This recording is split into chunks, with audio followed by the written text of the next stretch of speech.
Tuhan akan menyingkirkan anggota keluarga yang berpura-pura mencintaimu. Inilah caranya. Izinkan aku menanyakan sesuatu yang sungguh nyata. Pernahkah kamu memandang seorang anggota keluarga dan berpikir, apakah mereka benar-benar mencintaiku atau hanya mentolerirku? Karena inilah kebenaran yang tidak ingin diucapkan siapapun dengan lantang. Beberapa anggota keluarga tidak mencintaimu.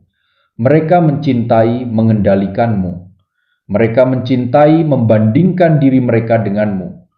Mereka mencintai membuatmu tetap kecil karena pertumbuhanmu mengancam kenyamanan mereka.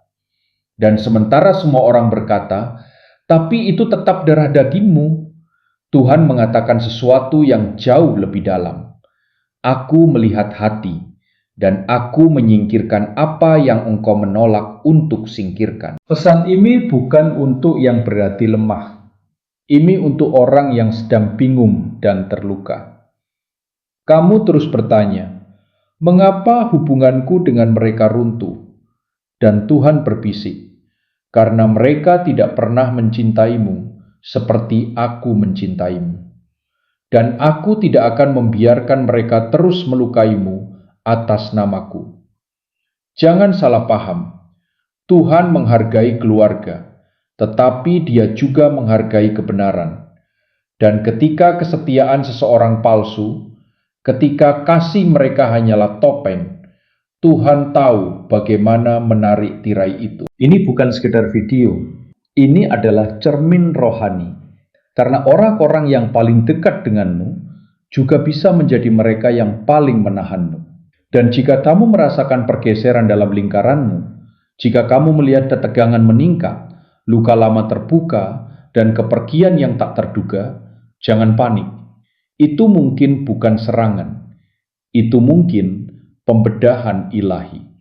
Tuhan tidak sedang menghukummu, Dia sedang melindungimu. Jadi mari kita bicarakan bagaimana Dia melakukannya. Nomor 1, kebencian yang tersembunyi. Ketika senyuman menutupi ular.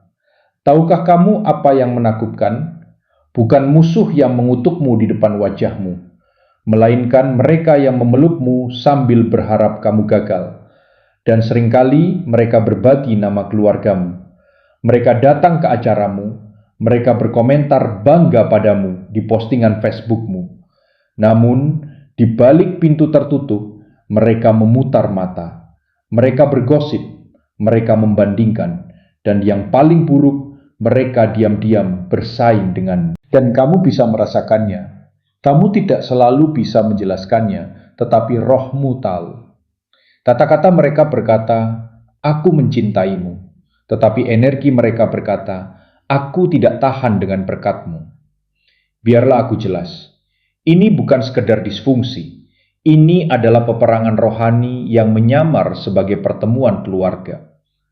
Kamu pikir sedang menjalin kedekatan, tetapi mereka sedang membangun tembok. Kamu pikir sedang membuka hatimu, tetapi mereka sedang mengumpulkan amunisi. Dan bahayanya adalah ini, kamu terus berusaha mendapatkan kasih yang sebenarnya tidak pernah ada. Kamu terus mengecilkan diri demi menjaga kedamaian. Kamu terus mengampuni apa yang tidak pernah mereka akui. Tetapi inilah kebenarannya. Tuhan tidak pernah memintamu setia pada pengkhianatan. Dia tidak pernah menyuruhmu terus minum dari cawan beracun hanya karena itu diwariskan melalui darah. Mazmur 41:9 berkata, bahkan sahabat karibku yang kupercayai, yang makan rotiku, telah mengangkat tumitnya terhadap aku. Kedengarannya familiar, Yesus sendiri mengalaminya. Yudas bukan orang asing, dia bagian dari lingkaran itu. Dia duduk di meja, dia berbagi roti. Jadi jika kamu merasakan sengatan pengkhianatan dari keluargamu sendiri, kamu tidak gila, kamu tidak lemah. Kamu hanya sedang melihat kenyataan yang Tuhan sudah lihat sejak lama dan Dia siap menanganinya. Tetapi kamu harus berhenti membuat alasan bagi ular hanya karena mereka memakai nama keluargamu. Kamu harus berhenti berkata, memang begitulah mereka, dan mulai bertanya kepada Tuhan, Apakah engkau menginginkan mereka sedekat itu denganku? Karena kasih tidak memanipulasi, kasih tidak mengejek, kasih tidak bersaing ketika kamu berhasil dan bersorak ketika kamu jatuh. Dan jika itulah yang selama ini mengelilingimu, sudah waktunya membiarkan Tuhan memisahkan apa yang selama ini kamu takuti untuk hadapi. Karena kasih palsu akan selalu tersenyum di depan wajahmu, tetapi kasih yang sejati tidak akan pernah menusukmu dari belakang. Nomor 2, tanda-tanda Tuhan sedang menyingkapkan apa yang tidak bisa kamu lihat. Mari berbicara jujur sejenak. Ketika Tuhan mulai menyatakan apa yang tersembunyi, rasanya tidak pernah lembut. Kamu mungkin mengira semuanya baik-baik saja antara kamu dan anggota keluargamu itu, sampai tiba-tiba tidak lagi. Apa yang dulu terasa damai, kini terasa tegang. Apa yang dulu dekat, kini terasa jauh. Dan seberapapun kerasnya kamu mencoba membuat semuanya kembali normal, ada sesuatu yang telah berubah. Sesuatu itu bersifat rohani, dan itu adalah Tuhan yang sedang menanggalkan penutup mata. Ketika Tuhan ingin melindungi tujuan hidupmu, Dia tidak selalu memulainya dengan pengumuman yang keras. Terkadang Dia hanya menarik damainya dari sebuah hubungan. Kamu dulu merasa nyaman berada di sekitar mereka. Sekarang kamu seperti berjalan di atas kulit telur. Kamu dulu mempercayakan hatimu kepada mereka. Sekarang kamu merasakan ada sesuatu yang tidak beres, tetapi tidak bisa menjelaskannya. Itu bukan paranoia, itu adalah pembedaan roh. Tuhan seringkali mengganggu kenyamananmu untuk membangunkanmu kepada kebenaran. Kamu mengira sedang ditolak, padahal sebenarnya sedang diarahkan ulang. Kamu mengira sikap dingin yang tiba-tiba itu adalah kesalahanmu, padahal itu adalah surga yang sedang menyingkirkan hubungan palsu. Izinkan aku memberi beberapa tanda yang jelas. Pertengkaran acak mulai muncul dari hal-hal kecil. Mereka memutarbalikkan kata-katamu dan membuatmu merasa sebagai masalahnya. Kamu merasa terkuras setiap selesai berbicara dengan mereka. Mereka merayakan kesusahanmu, tetapi menjadi diam ketika kamu berhasil. Rohmu terasa berat saat berada di sekitar mereka, dan terasa ringan ketika kamu tidak bersama mereka. Ini bukan kebetulan. Ini adalah indikator rohani bahwa Tuhan sedang mengangkat tabir. Lukas 12:2 berkata, "Tidak ada yang tertutup yang tidak akan dibuka, dan tidak ada yang tersembunyi yang tidak akan diketahui." Tuhan tidak berurusan dengan menyembunyikan kegelapan. Dia menyingkapkannya untuk melindungi anak-anaknya. Jadi, jika saat ini kamu bingung, jika kamu bertanya-tanya mengapa semuanya terasa tidak beres, jika hatimu hancur karena sebuah hubungan yang dulu terasa aman, berhentilah mencoba memperbaiki apa yang Tuhan sedang nyatakan. Kamu tidak kehilangan kewarasanmu, kamu sedang mendapatkan kejelasan. Dan terkadang, kejelasan tidak datang melalui percakapan, ia datang melalui kegelisahan ilahi. Jadi, ketika ketegangan itu muncul, jangan terburu-buru meratakannya. Tanyakan kepada Tuhan, apakah engkau sedang mencoba menunjukkan sesuatu kepadaku? Karena semakin kamu mengabaikan tanda-tandanya, semakin dalam kamu akan jatuh ke dalam penipuan. Dan Tuhan terlalu mengasihimu untuk membiarkanmu terus menyebut disfungsi sebagai keluarga. Nomor 3, bagaimana Tuhan menggunakan kekecewaan untuk memutus ikatan jiwa? Jujurlah, kekecewaan terdalam dalam hidupmu tidak datang dari orang asing. Itu datang dari orang-orang yang kamu percayai, orang-orang yang untuk mereka kamu berkorban, orang-orang yang kamu bela ketika semua orang lain pergi. Dan ketika mereka berbalik melawanmu, ketika mereka berbohong, meninggalkan, atau mengkhianatimu, ada sesuatu di dalam dirimu yang hancur. Tetapi bagaimana jika aku katakan bahwa rasa sakit yang masih kamu sembuhkan itu, kekecewaan yang membuatmu kehilangan napas, bukan sekedar hidup yang tidak adil. Itu adalah Tuhan yang sedang memutus ikatan jiwa yang kamu menolak untuk lepaskan. Ikatan jiwa tidak hanya terbentuk dalam romansa. Ia terbentuk melalui bertahun-tahun investasi emosional, percakapan, kesetiaan, air mata, dan kepercayaan. Dan terkadang kita menjadi lebih setia kepada ikatan itu daripada kepada kebenaran. Kita berkata, tapi dia saudariku, dia sepupuku, aku harus menolong. Kami sedang melewati begitu banyak hal, aku tidak bisa pergi sekarang. Dan Tuhan berkata, tetapi aku melihat hati mereka sepanjang waktu, dan itu tidak pernah untukmu. Jadi apa yang dia lakukan? Dia membiarkan pengkhianatan terjadi. Dia membiarkan kebohongan terungkap. Dia membiarkan jarak muncul. Karena sampai hatimu hancur, kamu tidak akan melepaskan. Sampai kamu kecewa, kamu akan terus mencoba. Sampai mereka berhenti berpura-pura, kamu akan terus percaya. Dan Tuhan tidak akan membiarkan takdirmu tertunda oleh sebuah ikatan yang tidak pernah Dia rancang. Amsal 27:6 berkata, luka yang dibuat oleh seorang sahabat dapat dipercaya, tetapi ciuman musuh berlimpah-limpah. Beberapa orang yang paling melukaimu diutus untuk membangunkanmu. Dan meskipun masih terasa sakit, meskipun meninggalkan bekas luka, kekecewaan itu membebaskanmu. Bebas dari fantasi, bebas dari manipulasi, bebas dari kebohongan bahwa keluarga selalu mendukungmu. Tidak. Terkadang keluarga menahanmu, terkadang keluarga melukaimu lebih dalam daripada musuh manapun. Tetapi ketika Tuhan membiarkan mereka mematahkan hatimu, Dia tidak sedang mencoba menghancurkanmu. Dia sedang membebaskanmu dari hubungan yang diam-diam menghancurkan rohmu. Dan ya, itu menyakitkan. Tetapi penyembuhan selalu dimulai dengan air mata sebelum berubah menjadi kesaksian. Jadi jangan mengutuki kekecewaan itu. Bersyukurlah kepada Tuhan karenanya. Itu adalah rasa sakit yang mendorongmu keluar dari genggaman mereka dan kembali ke dalam pelukannya.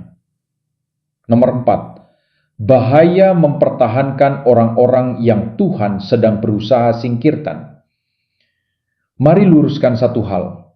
Tidak semua orang yang Tuhan singkirkan itu jahat. Tetapi jika mereka berada di posisi yang salah dalam hidupmu, mereka menjadi berbahaya. Dan ketika Tuhan mencoba menarik seseorang keluar dari lingkaranmu, tetapi kamu terus menarik mereka kembali masuk, kamu tidak lagi berjalan dalam kasih. Kamu sedang berjalan dalam ketidaktaatan. Kamu bisa berdoa meminta damai. Kamu bisa memohon berkat. Kamu bisa menangis meminta terobosan.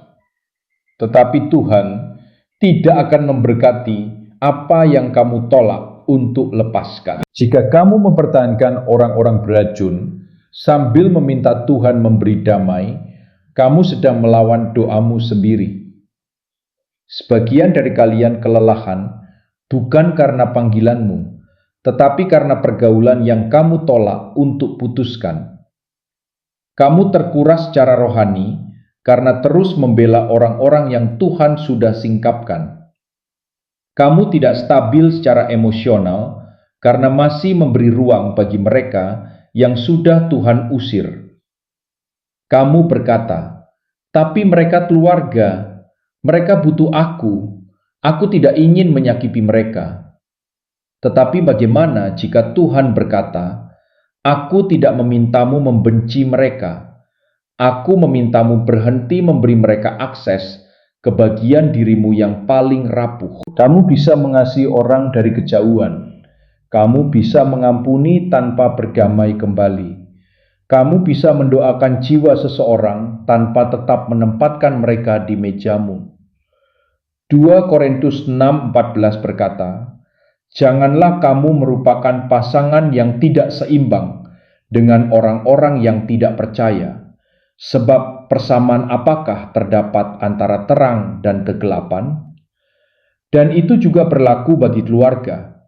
Kamu mengira kesetiaan adalah kasih, tetapi kesetiaan pada disfungsi adalah sabotase rohani. Kamu mengira memutuskan hubungan itu kejam, tetapi membiarkan mereka terus meracuni damai sejahteramu jauh lebih buruk. Inilah bahayanya. Kamu mulai mencari alasan bagi perilaku mereka. Kamu mengecilkan rasa sakit yang mereka sebabkan. Kamu mentoleransi apa yang Tuhan tidak pernah suruh kamu terima. Dan segera kamu terikat pada beban yang Tuhan sudah bertahun-tahun berusaha lepaskan darimu. Ketika Tuhan menyingkirkan seseorang, Dia tidak sedang kejam. Dia sedang baik terhadap tujuanmu, baik terhadap masa depanmu, baik terhadap jiwamu. Jadi berhentilah mengundang kembali apa yang Tuhan sudah antar keluar. Berhentilah mengejar orang-orang yang pergi ketika Tuhan membuka pintu. Berhentilah mencoba menyembuhkan sesuatu yang Tuhan tidak pernah memintamu untuk pertahankan. Karena mempertahankan seseorang yang Tuhan sedang singkirkan akan selalu memakan harga yang lebih mahal daripada melepaskan. Nomor 5, ketika Tuhan mulai memotong untuk melindungi panggilanmu. Jika kamu serius berjalan dalam panggilanmu, bersiaplah kehilangan beberapa orang. Bukan karena kamu lebih baik dari mereka, bukan karena kamu berhati dingin, tetapi karena Tuhan terlalu mengasihi tujuanmu untuk membiarkannya tercemai. Panggilanmu memiliki harga, dan salah satu hal pertama yang Tuhan lakukan adalah mulai memotong. Dia mulai menyingkirkan apa yang bahkan tidak kamu sadari sedang menghambatmu. Dia memutuskan ikatan bukan untuk menghukummu, tetapi untuk memeliharamu. Karena beberapa orang bukan hanya membuang waktumu, mereka melemahkan rohmu, mereka mengabulkan penilaianmu, mereka membangkitkan kebiasaan lama. Mereka mengingatkanmu akan siapa dirimu dulu, tepat ketika Tuhan sedang menunjukkan siapa dirimu yang sedang dibentuk. Dan yang lebih berbahaya lagi adalah ketika kamu menjadi begitu terikat secara emosional, sehingga kamu bersedia mengorbankan tujuan.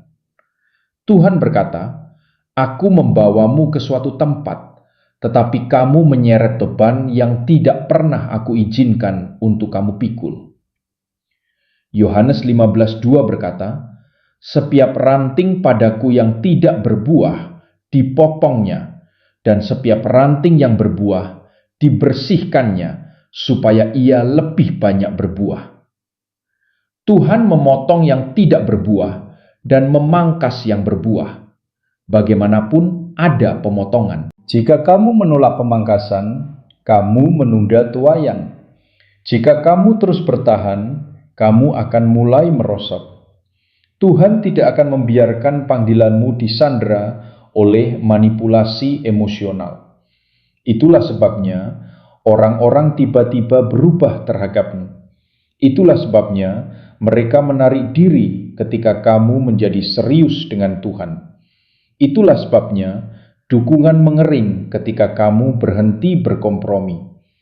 Karena panggilanmu menciptakan garis pemisah. Orang-orang yang nyaman dengan versi lamamu tidak akan tahu bagaimana menghadapi versi yang Tuhan bangkitkan. Nomor 6. Alasan rohani mengapa mereka tiba-tiba berbalik melawanmu. Pernahkah anggota keluarga tiba-tiba berbalik tanpa alasan? Suatu hari tertawa bersama, keesokan harinya dingin, menjauh, pasif-agresif, atau bahkan kejam. Kamu bertanya, apa yang salah denganku? Tetapi mungkin pertanyaan yang lebih tepat adalah, apa yang aku bawa? Karena terkadang serangan itu tidak ada hubungannya dengan tindakanmu, dan segalanya berkaitan dengan urapanmu. Ketika Roh Kudus hidup di dalammu, kamu membawa terang yang menyingkapkan kegelapan dalam diri orang lain. Kehadiranmu menegur mereka. Kedamaianmu mengusik mereka. Pertumbuhanmu mengingatkan mereka pada keputusan rohani yang tidak pernah mereka ambil. Yesus berkata dalam Yohanes 15, 18-19 bahwa dunia membenci dia lebih dulu. Bahkan keluarga bisa menjadi dunia ketika mereka memilih daging daripada roh. Mereka tidak membencimu, mereka membenci teguran yang dihasilkan hidupmu. Kamu tidak merasa lebih baik dari mereka, tetapi kamu akhirnya menjadi siapa yang Tuhan panggil untuk kamu jadi. Dan itu menyinggung kegelapan yang telah mereka damaikan. Nomor 7, mengapa Tuhan terkadang membiarkan mereka pergi tanpa peringatan? Kamu tidak mendapat perpisahan, tidak ada penjelasan. Mereka pergi begitu saja. Tetapi ketika Tuhan menyingkirkan seseorang secara diam-diam, itu seringkali adalah belas kasihan terbesarnya. Jika Dia menunjukkan semua yang sebenarnya mereka katakan tentangmu, itu akan menghancurkanmu. Jadi Dia melindungimu melalui jarak. Kamu tidak selalu mendapatkan penutupan dari mereka, tetapi kamu bisa mendapatkan damai dari Tuhan.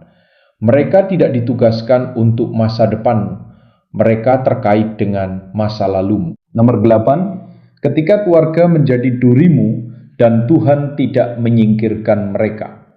Terkadang Tuhan tidak menghilangkan duri itu, Dia menggunakannya. Beberapa orang ada bukan untuk menghiburmu, tetapi untuk menumbuhkanmu. Tuhan sedang melatihmu, bukan menghukummu. Tidak semua hubungan yang menyakitkan harus diputus. Beberapa harus dihadapi dengan hikmat, batasan, dan kasih karunia. Kesimpulan, percayalah kepada Tuhan bahkan ketika Dia merenggangkan keluargamu demi menyelamatkan masa depanmu. Kamu tidak sedang dihukum, kamu sedang dilindungi. Keheningan itu ilahi, jarak itu kudus. Tuhan menyingkirkan, menyingkapkan, dan memurnikan demi kebaikanmu. Suatu hari kamu akan bersyukur, bukan hanya atas siapa yang Dia bawa masuk ke hidupmu, tetapi juga atas siapa yang Dia keluarkan. Dan itu juga adalah tasik.